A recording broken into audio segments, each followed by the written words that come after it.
बच्चों, मैं आपकी म्यूज़िक वाली मैम कामनी मैम बोल रही हूँ। आज मैं आपको संगीत जगत के महान संगीतकार अमीर खुसरो जी के बारे में बताऊंगी। उनका जन्म कहाँ हुआ, संगीत के क्षेत्र में क्या उनका योगदान रहा और उन्हें किन राजाओं का राजाश्रय प्राप्त हुआ और उनकी मृत्यु कब हुई। तो बच्चों, अमीर खुसरो एक महान संगीतकार थे।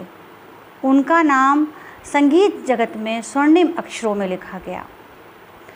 संगीत जगत में अमीर खुसरो का नाम भुलाया नहीं जा सकता। संगीत को आधुनिक रूप प्रदान करने में उनका बहुत बड़ा योगदान रहा। अमीर खुसरो का जन्म सन 1253 में एटा जिले के पटियाली नामक स्थान पर हुआ। उनके पिता का नाम अमीर मोहम्मद सैफुद्दीन था, जो बलवन से पटियाली आकर बस गए थे। अमीर खुसरो प्रखर बुद्धि के व्यक्ति थे, अतः पिता की मृत्यु के बाद उन्होंने तत्कालीन गुलाम वंश के राजा गयासुद्दीन बलबन का राजाश्रय प्राप्त हुआ। मतलब इतने वो प्रखर बुद्धि के थे कि उनकी ऊपर वहाँ के जो राजा थे उनकी निगाह पड़ी और उनका राजाश्रय प्राप्त हुआ। वहाँ उसमें साहित्य और संगीत के प्रति विशेष रुचि उत्पन्न हुई। जब वो वहाँ पे गए बच्चों, तो उन्हें वहाँ पे पढ़ने लिखने का यानी साहित्य का और संगीत में उन्हें इतना रुचि हुई कि वो वहाँ पर सीखना शुरू कर दिया। कुछ दिनों तक कई राजाओं में नौकरी के बाद अलाउद्दीन खिलजी के पास वो चले गए। आप बच्चों जानते हैं, अलाउद्दीन संगीत के बहुत बड़े प्रेमी थे। उन्होंने उनको किसको, अमीर खुसरो को अपना राजगायक बना लिया। खुसरो शायरी किया करते थे और प्रतिदिन अलाउद्दीन खिलजी को नए नए गज़ल सुनाया करते थे। अलाउद्दीन के दरबार में कई अन्य संगीतज्ञ थे, जिनमें खुसरो को सर्वोच्च स्थान प्राप्त था। बहुत सारे संगीतज्ञ होते हैं बच्चों, तो उसमें उनको अमीर खुसरो जी को उनको सबसे ऊंचा स्थान प्राप्त था। कहा जाता है कि जब अलाउद्दीन खिलजी ने दक्षिण भारत के देवगिरी राज्य पर आक्रमण कर विजय प्राप्त की, तो अलाउद्दीन के साथ अमीर खुसरो भी गए वहाँ पर। गोपाल नायक जो वहाँ के राजगायक थे, वो वहाँ पे दोनों में संगीत प्रतियोगिता हुई बच्चों। मतलब गोपाल नायक और अमीर खुसरो जी में संगीत प्रतियोगिता हुई। अमीर खुसरो जानते थे कि गोपाल नायक बच्चों बहुत बड़े संगीतकार थे, अपने साथ दिल्ली भी ले आए। उन्होंने उनको अपने इतना ज़्यादा उनसे दोस्ती कर ली बच्चों कि फिर उन्हें अपने साथ दिल्ली ले आए और उनके साथ रहकर बच्चों उन्होंने संगीत की महत्वपूर्ण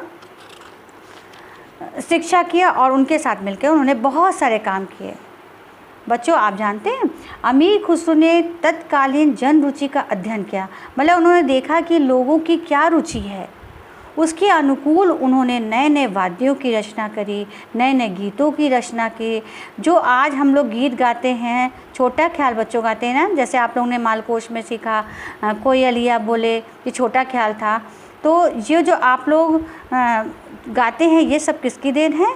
ये सब अमीर खुसरो जी की देन है बच्चों। कुछ विद्वानों के मतानुसार उन्होंने छोटा ख्याल, कव्वाली, तराना तीनों का आविष्कार किया। उन्होंने तराने को प्रायः एक ताल में होते थे। उनके जो तराने थे, वैसे तो आप लोग तराना बच्चों 3 ताल में गाया जाता है, लेकिन जो उनके तराने होते थे वो 1 ताल में होते थे। उसमें फारसी के शेर भी होते थे।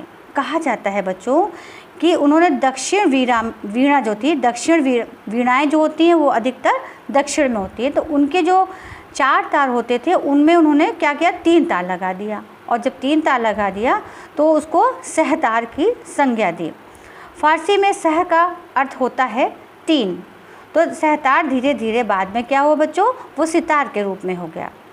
तबले के विषय में भी बच्चों अमीर खुसरो को इसका रचयिता मानते। कहते हैं पखावज एक ढोलक की तरह होता है पखावज में, तो उन्होंने उस पखावज को 2 भागों में विभाजित कर दिया और तबले की रचना की।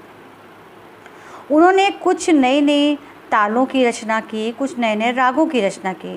राग में क्या किया उन्होंने, पूरिया, साजगिरी, पूर्वी, जिला, शहाना आदि रागों का आविष्कार किया। और तालों में झूमरा, 3 ताल, आड़ा 4 ताल, पश्तो, सूलफाक आदि तालों का आविष्कार किया। अमीर खुसरो कई भाषाओं के विद्वान थे। उन्हें बहुत सीखने की बहुत लालसा रहती थी, उन्हें कुछ सीखना बहुत अच्छा लगता था, तो इसलिए वो कई भाषाओं के विद्वान थे। कहा जाता है वह 12 वर्ष की अवस्था से शेर लिखना, जब वो 12 वर्ष के थे बच्चों, तभी से उन्होंने शेर लिखना शुरू कर दिया और छोटी छोटी पहेलियाँ बनाते थे। इस तरह 700 वर्षों के बाद उनकी नई प्रचलित एक अधिकांश, जिनमें से अधिकांश आज भी लगभग 700 वर्षों के बाद नई सी प्रचलित लगती है। उनकी बच्चों एक बहुत बड़ी वो थी, पहेली थी, खेत में उपजे सब कोई खाए, घर में उपजे घर खा जाए। बच्चों ये उनकी पहेली है। अब इसमें पहेली का उत्तर है बेटा फूड, जो इसको आप लोग तरबूज कहते हैं। फूड की भी होता है, तरबूज जैसा ही होता है वो, और खरबूजे जैसा ही होता है। तो जब ये खाने में बहुत अच्छा लगता है, लेकिन जब ये परिवार में फूट पड़ जाती है तो ये बहुत ख़राब होता है। तो खेत में उपजे सब कोई खाए, घर में उपजे घर खा जाए। बच्चों फ़ारसी और संगीत का पर उन्होंने कुल 99 यानी 99 पुस्तकें लिखी और सन 1324 में उनके उस्ताद निज़ामुद्दीन औलिया का देहावसान हो जाने से उन्हें हार्दिक दुख हुआ। जब उनके उस्ताद थे निज़ामुद्दीन जी, तो उनकी मृत्यु हो गई तो उन्हें बहुत आघात पहुंचा। उस समय से वे संसार से विरक्त रहने लगे। उन्हें लगा कि सब दुनिया बिल्कुल बेकार है और उनको लगा कि अब संसार में क्या है। उन्हें अपना जीवन भी बिल्कुल बेगाना सा, बेकार सा लगने लगा। 1326 में उनकी मृत्यु हो गई। दिल्ली में उनकी कब्र उनके गुरु के पायताने यानी उनके पैर के पास बनाई गई है, जहां आज भी प्रति वर्ष उनकी याद में कव्वाल लोग उर्स मनाते हैं। मतलब वहाँ पे जो कव्वाल लोग हैं वो उनके जहाँ पे कब्र बनी है वहाँ जाके हर वर्ष कव्वालियाँ गाते हैं। मतलब ये है कहने का। तो बच्चों अमीर खुसरो ने बहुत सारे तालों का, बहुत सारे रागों का, तबले का, सितार का, बहुत सारे रागों का, बहुत सारी पहेलियाँ, शेर, इन सबों का, और बहुत छोटी सी अवस्था में ही इन्होंने सब कुछ शुरू कर दिया था। बच्चों ये थे अमीर खुसरो।